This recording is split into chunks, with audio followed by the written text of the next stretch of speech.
Welcome to my channel. In this episode we will solve thermodynamics problem. Today's problem is the initial pressure and volume of a given mass of gas are P naught and V naught.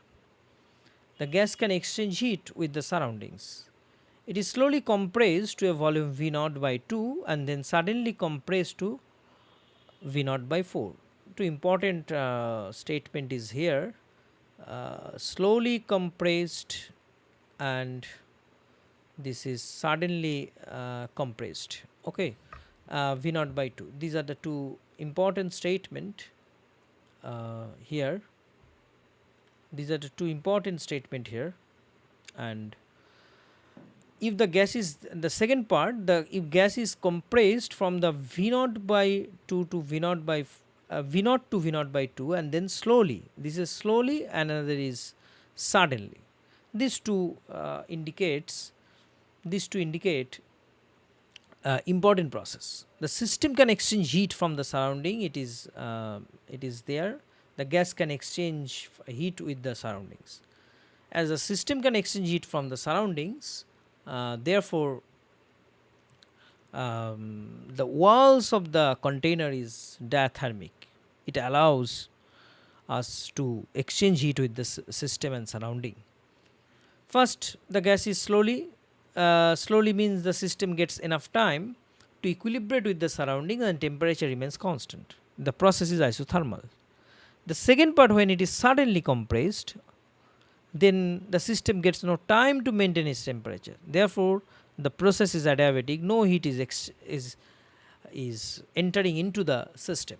Right now, so first I use the isothermal conditions, that is Pv equals to constant. So P naught V naught equals to P1 V naught by 2.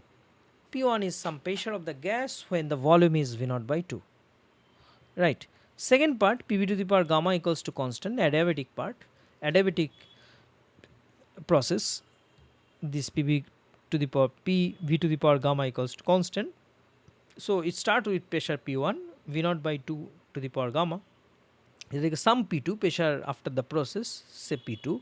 So V naught by 4 to the power gamma, because volume is 1/4 of the initial. And after doing little algebra, you will get the final pressure, that is equals to 2 to the power gamma plus 1 multiplied by P naught. And gamma is basically Cp by Cv. It is known to you, I think, and this value is 8 and you can put that value.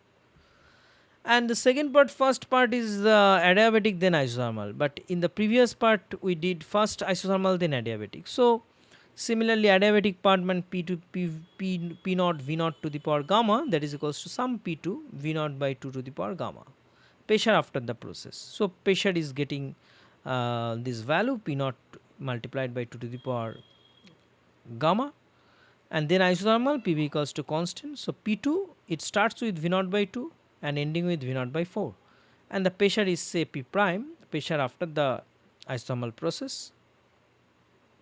Therefore P2 prime equals 2 P2. So P2 is basically P naught to the power gamma, and this is, and 2 is there, 2 to the power gamma, and P2 is this. If you have any question, you can comment, you can write in the comment section, or you can request any problems, and if you like it, you can share and subscribe our channel. Thank you.